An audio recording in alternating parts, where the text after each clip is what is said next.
ძველი ტელეფონი, ძველი ხმები, ძველი გემო, ძველი ფერი, ძველი სურნელი, ძველი ჰანგები და აწმყოზე მომართული ძველი რადიო.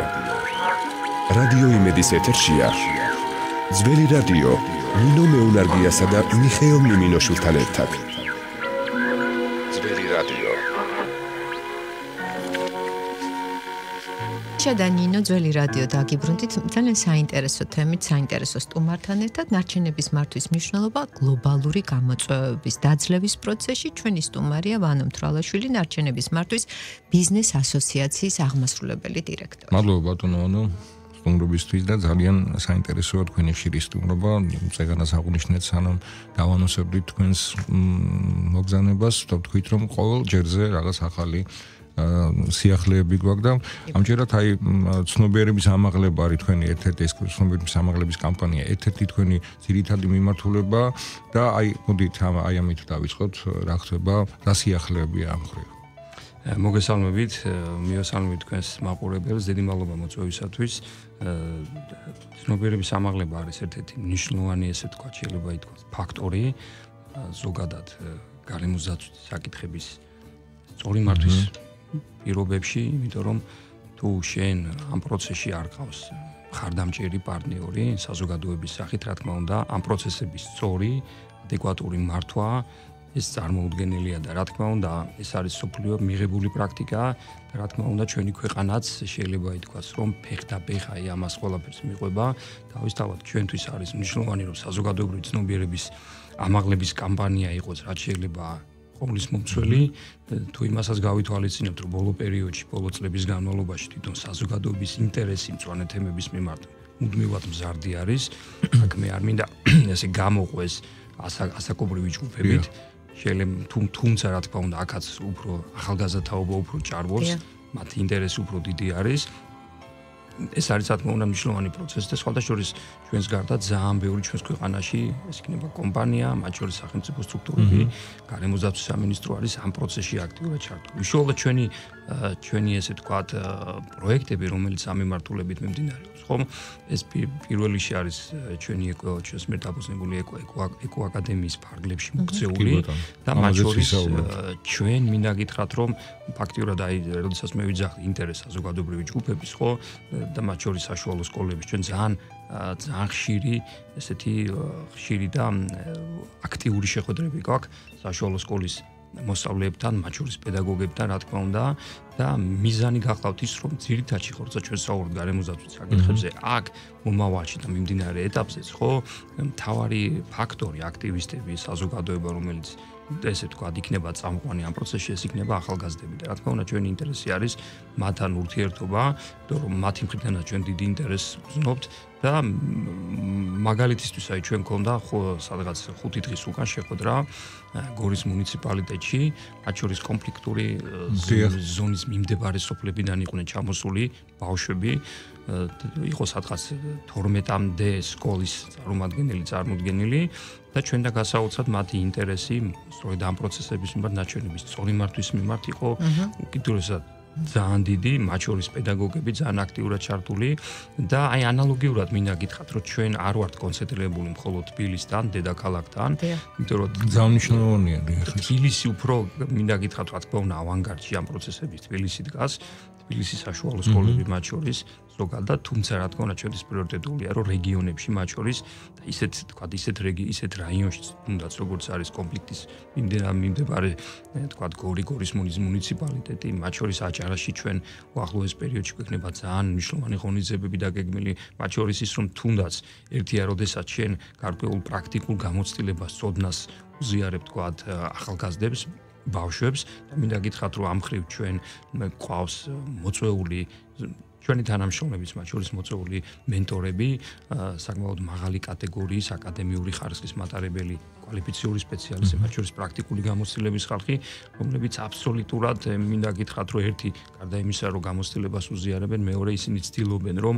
დაარწმუნონ ისინი, რომ ისინი გახდნენ უკვე მომავალში, ესე ვთქვათ, არა მხოლოდ აქტივისტები, არამედ აქტიურად ჩართული ხალხი. ბატონო, ჩვენ არაერთხელ გვითხოვს, რომ ეს არის ნარჩენების მარტო მომავლის პროფესია, რომელსაც პროფესიონალი კადრები ჭირდება და ეს ახალგაზრდების ჩართულობა, ესეთი ინტერესი არ შემოიფარგლება მხოლოდ რაღაც აი ამ ინფორმაციის მიღებით, არამედ ისინი ხედავენ ამაში პერსპექტივას იმ გაგებით, რომ ახალი სპეციალობა, რომელიც მომგებიანი იქნება როგორც პროფესია მათთვის.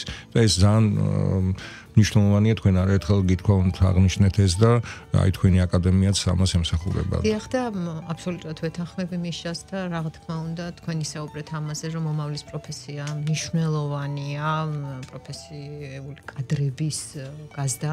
იქიდან გამომდინარე, რომ მართლაც შემდეგ მათ უნდა მართონ ეს პროცესები და ეკო-კლუბზეც მინდა აქცენტი გავაკეთოთ, იქიდან გამომდინარე, რომ აკადემიის, ხო, ეკო-აკადემიის ასე ვთქვათ, ბაზაზე შეიძლება ასე ითქვას, თუ ეკო-აკადემიასთან არსებობს ეკო-კლუბი და რა თქმა უნდა, ახალგაზრდების აქტივობებზეა მომართული.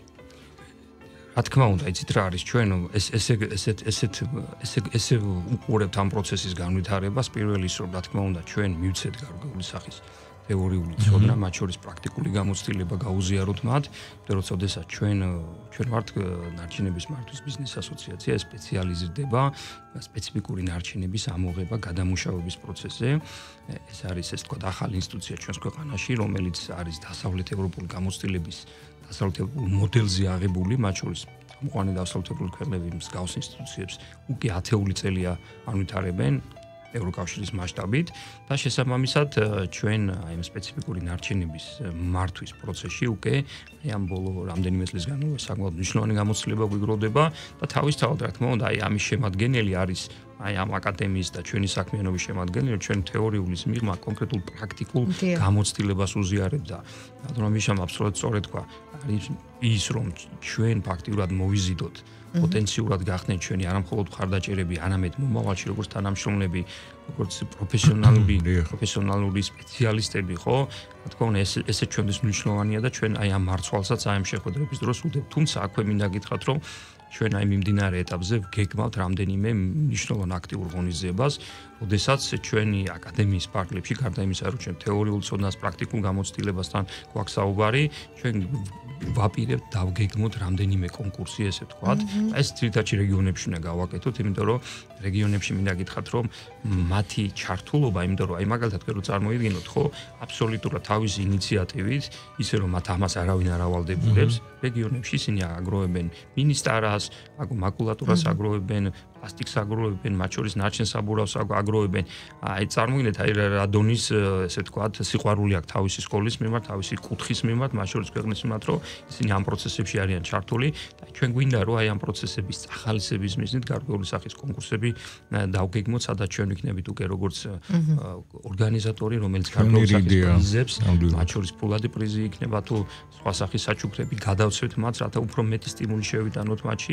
რა თქმა უნდა, სახელმწიფო მინდა გითხრათ, ძალიან აქტიურად არის ამ პროცესში ჩართული, იმიტომ რომ ცალკე გარემოსდაცვის სამინისტროს აქვს საკმაოდ ძლიერი მიმართულება ამ მიმართულებით, ისინი მაქსიმალურად ცდილობენ, რომ ესე ვთქვათ, იყვნენ აქტიურები და გადაფარონ, მაგრამ რა თქმა უნდა, ჩვენი მანდატის პარტნიორებში ხო ჩვენაირი კომპანიები ხო ვალდებული არიან და მათთვის პრიორიტეტული არის და საცოცხლოც რომ მათ ქონდეს ეს მუდმივი ესეთი კომუნიკაცია. ეხლა ჩვენ როგორ არიცით, აი მათ შორის თუნდაც ის რომ ჩვენ დღეს ვცდილობთ რომ აქ აი ეს პროცესები განვავითაროთ, რაკაც რაღაც ახალს არ ვიგონით. მათ შორის დასავლეთ ევროპაში მინდა გითხრათ, იგივე ეს ბელგია იქნება, საფრანგეთი იქნება, ხო, აი მსგავსი პოლიტიკა ხორციელდება.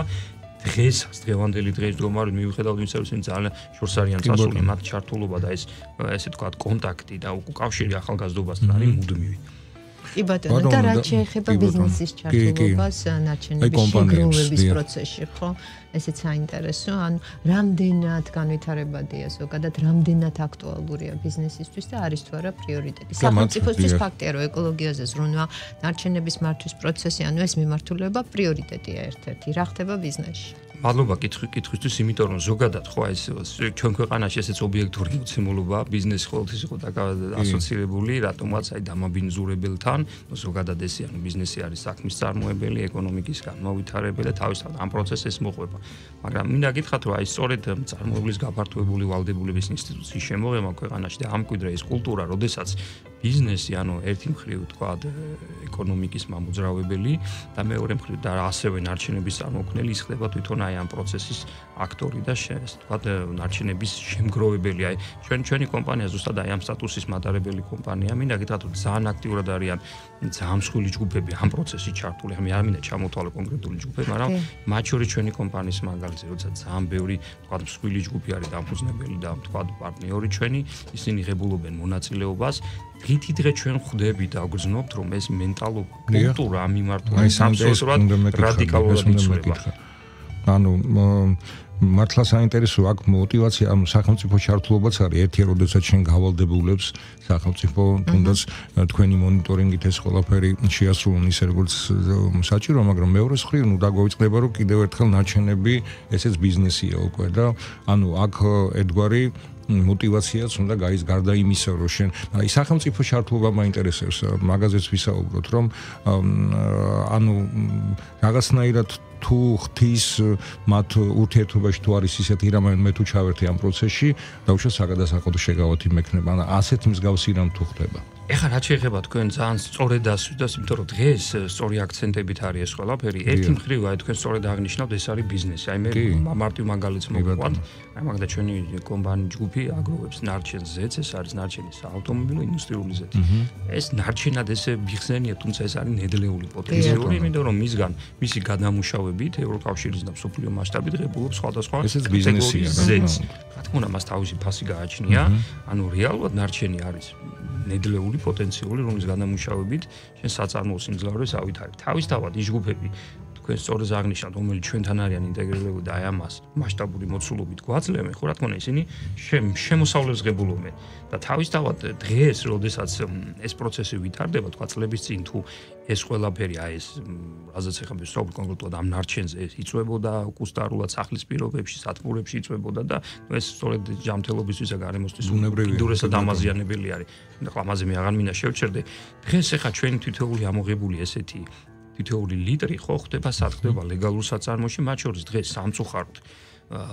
სამწუხაროდ იმიტომ ვიძახი, რომ ჩვენ ამას ვაექსპორტებთ, ევროპაში გზავნით, რომ საქართველოში არ არის საწარმო სიმძლავრეები და ევროპიდან იზრუნდება როგორც გადამუშავებული ზეთი. რა თქმა უნდა, თქვენი კითხვის აი მე კითხვას ნაწილს უბრუნდები, სახელმწიფოს ჩართულობა რა და როგორი უნდა იყოს ესეთი პროცესების ახალისებისთვის, ხო? ახალისება მნიშვნელოვანია მე ვფიქრობ. აი, ეხლა დღეს ჩვენი ჯგუფი ხო, მათ შორის ჩვენი პარტნიორები განვიხილავთ და ვფიქრობთ, როგორი სიმძლავრის, როგორი სტრუქტურის საწარმო შექმნათ.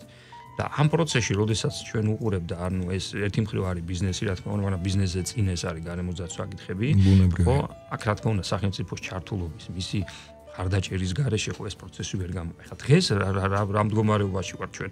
პირველი ის, რომ თქვა სახელმწიფო გვეხმარება, რომ ინსტიტუციურად ჩვენ ესე თქვა ჩამოყალიბდეთ, მათ შორის სამართლებრივი საკითხები ის, რაც ჩვენ რაღაცნაირად თქვა პრობლემურია ჩვენთვის, აი ამაში რაღაცნაირად ჩვენ კონსტიტუციების პირობებში ვცდილობთ ეს მოვარგოთ ჩვენ რეალობას. და მეორე მხრივ, რა თქმა უნდა, არის აწარმოეს საქართველოს ეს ძალიან მნიშვნელოვანი სტრუქტურა ჩვენი ქვეყნის, რომელიც სტარტაპებს განვითარებას უწყობს ხელს. აქაც მიდის აქტიური საუბრები, კონსულტაციები, ჩვენ რამდენიმე შეხვედრა გქონდა, მათ შორის ეს უშუალო გარემოსდაცვა სამინისტროს ჩართულობით ხდება. მინდა გითხრათ, რომ აი უკვე კონკრეტული შედეგი რა არის ის, რომ ჩვენი პარტნიორები აპირებენ ქვეყანაში აკუმულატორების და საბურავების, რა თქმა უნდა, ჩვენც ამ პროცესში მონაწილეობთ, აი ასეთი მნიშვნელოვანი საწარმოს შექმნას და მინდა გითხრათ, თუ ჩვენ ამას დავაპირებთ, ხო, ჩვენ პარტნიორებთან ერთად ეს უნდა იყოს აუცილებლად დასავლეთ ევროპის ძალიან მაღალი სტანდარტის შესაბამისი, ყველა გარემოსდაცვითი და შრომითი უსაფრთხოების ნორმების დაცვით, მათ შორის ჩვენ გვაქვს ამბიცია იმის, რომ ეს იყოს, თქვა, ამიერკავკასიის რეგიონში, ერთ საუკეთესო. და რა თქმა უნდა, ამ პირობებში ჩვენ გძნობთ და აუცილებელია სახელმწიფოს ხარდაჭერა, იმიტომ რომ ეს ცალკე აღებული ბიზნესი არ არის მხოლოდ ეს მე გითხარით გარემოსდაცვის საკითხებია, სოციალური პასუხისმგებლობა და ეს ფაქტორი დღეს არის. რა თქმა უნდა, ჩვენი ის არის ჩვენ გვინდა რომ გაცილებით უფრო აქტიური იყოს სახელმწიფოს მხარდაჭერა, ჩართულობა, თუნდაც იმ კუთხით, აი თქვენ ახსენეთ ხო, აი რაღაც ნაწილებში არის მაგალითად გადასახადებიდან რაღაცა გათავისუფლება, ჩვენ არ საუბრობთ ვიღაცაზე, შეგავათებზეა საუბარი, რომელიც მოტივაციის სტარტაპისთვის დამწყები, ესე ვთქვათ, ჯგუფისთვის და მათ შორის აი ევროკავშირის გამოცდილება რა არის? ევროკავშირის აბსოლუტურად სხვანაირი მიდგომა არის. არჩევნების მართვაში იდება ძალიან დიდი თანხები, ნუ გასაგებია ის ევროკავშირის ძალიან დიდი რესურსი შესაძლებლობა აქვს, თუმცა რაღაც გარკვეული სახის შეღავათებიც მათ შორის, რაღაც გარკვეული სახის შეღავათებსაც იქაც უწესებენ. ამიტომ აი ამ მიმართულებით, ხო, ამ მიმართულებით ჩვენ მინდა გითხრათ, რომ აი საკმაოდ კარგად ურთიერთობთ, კარგად თანამშრომლობთ და მათ შორის ბიზნეს ასოციაციაც ასევე მინდა გითხრათ ძალიან კარგად და აქტიურად არის ამ პროცესებში ჩართული. ანუ გარკვეულწილად ხო ხა ჩვენ ისეთ პროცესს ვქნით, რომელიც ჩვენს ქვეყანაში არ ყოფილა წლების განმავლობაში, ვსაუბრობდასაც ბიზნესი ერთგვარად სახელმწიფო რა თქმა უნდა პროცესებში იყო. ამიტომ ჩვენ რა თქმა უნდა გვჭირდება მრავალმხრივი, ესე ვთქვათ, კონსენსუსი სხვადასხვა პლატფორმაზე ჩვენი მონაწილეობა და მათ შორის სახელმწიფო ჩართულობა, რომ რაღაცნაირად ჩვენ ეს პროცესი სწორედ წავიყვანოთ. ბატონო ვანო და ამ რაც შეეხება საერთაშორისო გამოცდილების გაზიარებას, რა თქმა უნდა, ეს ძალზედ მნიშვნელოვანია და საერთაშორისო პარტნიორებთან დავუშვათ კომუნიკაციის პროცესში კიდე რა სიახლეებია და მაინტერესებს ისინი, თქვენ რა თქმა უნდა გაქვთ შეხვედრები და აი როგორ აფასებენ საქართველოში ან მიმდინარე პროცესს, იმიტომ რომ მაინც ეს ჩვენთვის ხალია. ანუ ხედავენ თუ არა წინსვლას, ესეც საინტერესოა. დიახ, მინდა გითხრათ, რა თქმა უნდა, ეხლა ჩვენ როდესაც ჩვენი ეს პროცესი დაიწყო, რა თქმა უნდა, ევროკავშირის ექსპერტები, მათ შორის პროექტი იყო ევროკავშირის მიერ დაფინანსებული, რომელიც აქ მონაწილეობდა, იყო 5 ექსპერტი ევროკავშირის ან მაღალი კატეგორიის ჩამოსული, რომლებიც სწორედ ჩვენ საქმიანობასთან დაკავშირებით აკეთებდნენ ანგარიშებს, მათ შორის ჩვენ გვეხმარებოდნენ. მინდა გითხრათ, რომ მათი ყველა რეპორტი ანგარიში, რომელიც კეთდებოდა, იყო იმ კუთხით, რომ ჩვენ სწორედ ვითარდებით, სწორედ მივდივართ და რა თქმა უნდა, აი ამ პროცესში, ხო, ამ პროცესში, ამ განვითარების პროცესში, ერთადერთი რა ჩვენ ხელს გვიშლის, ეს არის ის, რომ ჩვენ ძალიან ახალი დაწყებული გვაქვს ეს პროცესი და მათ შორის ისტორიულად ჩვენ არ მოხდებოდა საწარმო გადამამუშავებითი ნაწილები. ამიტომ ეს რეკომენდაციები მათი მხრიდან კეთდება მხოლოდ იმ მიმართულებით, რომ სახელმწიფოს და იმ ფინანსური ინსტიტუტების ჩართულობა იყოს უფრო აქტიური, აი ამ კუთხით. თუმცა მინდა გითხრათ, რომ მათ შორის აი ევროკავშირის ელჩის განცხადებაც იყო საქართველოში, მას გვარ ამ მიმართულებით სწორედ არჩევნების მართვის მიმართულებით პროცესი მიდის საკმაოდ კარგად და მათ შორის ჩვენი შეხვედრები ევროკომისიაში ხო ამის მანიშნებელი იყო, რომ ისინი მიესალმებოდნენ იმას, რომ ბიზნესი, მათ შორის ჩვენმა ქვეყანამ ამის კულტივირება დაიწყო, მათ შორის ბიზნესი ერთობა ამ პროცესში და ეს არაერთის გაკეთებულა ეს განცხადებები ძალიან მაღალი ტრიბუნიდან და აქვე მინდა გითხრათ, რომ დღეს მაგალითად ჩვენი ქვეყანა საქართველო ხო ჩვენ ვართ ძალიან პატარა ქვეყანა რო წარმოვიდგინოთ, ახლა ამას ჩვენთვის ძალიან დიდია, მაგრამ ნუ რეალურად ესეა თავისი ეკონომიკით და მათ შორის ნავის ნარჩენებით და რეალურად შენ რო გახდე რაღაც აი და მათ შორის აი თქვენ ბიზნესი ახსენეთ რო გახდე მომგებიანი რაღაც შენ ჭირდება მასშტაბი ყველა ვარიანტში, მათ შორის საწარმო სიმძლავრის მასშტაბი ჭირდება. ერთადერთი ჩვენ რაც გვაფერხებს ეს არის მასშტაბები, მათ შორის წარმოქმნილი ნარჩენები, აი მე გითხარით ნარჩენი ზეთის მასშტაბი ძალიან მცირე, აი მარტივ შედარებას გეტყვით. თანამედროვე სტანდარტის მომგებიანი დიდი ქარხანა რო გაკეთეს, მინიმუმ 30000 ტონა ნარჩენია საჭიროა, ჩვენ სულ 1000 ტონა წარმოგვექნება. ამიტომ სამომავლოდ ალბათ სასურველი იქნება, რომ საქართველოს ეხა პრინციპში პიონერი, ლიდერი არის რეგიონში, თუ საქართველოს ჩამოყალიბდება როგორც ხაბი რეგიონში, სომხეთ-აზერბაიჯანი, ამ შემთხვევაში რა თქმა უნდა შესაძლებელი იქნება, რომ ამ მიმართულებით გაცილებით დიდი პოტენციალი გამოჩნდეს, მასოლის პოტენციური ინვესტორებიც უფრო აქტიურად შემოვიდნენ, ისინი თუ დაინახავენ, რომ ჩვენ გაგვაჩნია მასშტაბი. და აი ჩვენ ამ მიმართულებითაც მივდივართ და პატარა ქვეყნების გამოცდილება უკაცრავად ზუსტად ეს შეკითხვა იყო. პატარა ეხლა ჩვენ ევროკავშირის ქვეყანები რო წარმოვიდგინოთ, იქ ხო საზღვარი არ არის. აი ბელგია ახსენეთ თქვენ. დიახ, კითხვის სხვადასხვა აი ბელგიაზე ამ ქვეყნებში ნახეთ როგორ არის და მაგალითად შესაძლებელია საბურავების წარმოებელი ქვეყანა, საბურავების გადამამუშავებელი უკაცრავად. ბელგიას არა აქვს. აქვს ჰოლანდიას მაგალითად. კი ბატონო. ახეთ იქ ჩაახდეს ნარჩენი უპრობლემოა.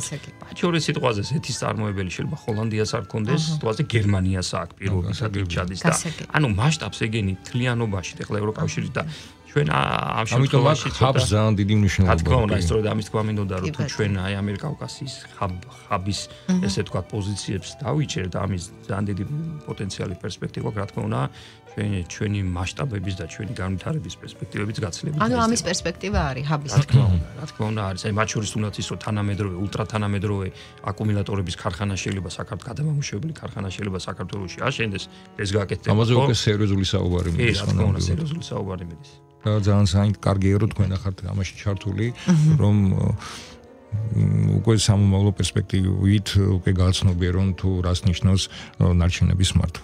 ბატონო, ძალიან დიდი მადლობა ესეთი საინტერესო საუბრისთვის, გისურვებთ წარმატებებს და სიახლეებით. სიახლეებით რა თქმა უნდა გელოდებით. ვანო მთვალაშვილი იყო ჩვენი სტუმარი, ნარჩენების მართვის ბიზნეს ასოციაციის აღმასრულებელი დირექტორი. და რამდენიმე წუთში ჩვენ უკვე დაგიბრუნდებით ქალბატონ ნათელა კუბრაშვილთან ერთად, ეს გახლავთ ექიმი და ამ დროს შესანიშნავი პოეტი, ასე რომ დაგველოდეთ დროებით. დროებით.